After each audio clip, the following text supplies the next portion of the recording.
Surve jaotuvust riskipiirkondades on võimalik saavutada patsiendi regulaarse asendi muutmisega.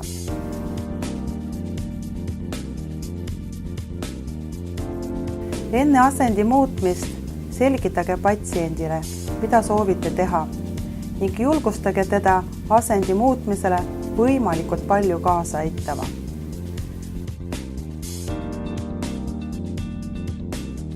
Kohandage voodikõrgust vastavalt oma pikkusele.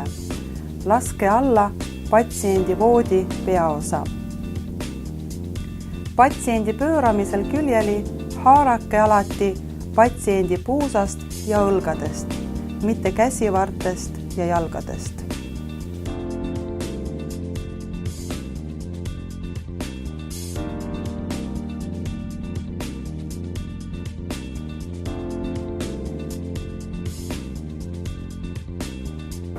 Muutke patsiendi asendid mitmekesi.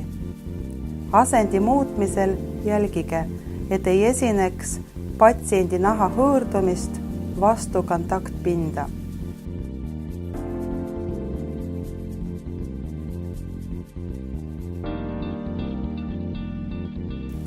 Naha hõõrdumist saab vältida näiteks libilina ja libituru kasutades.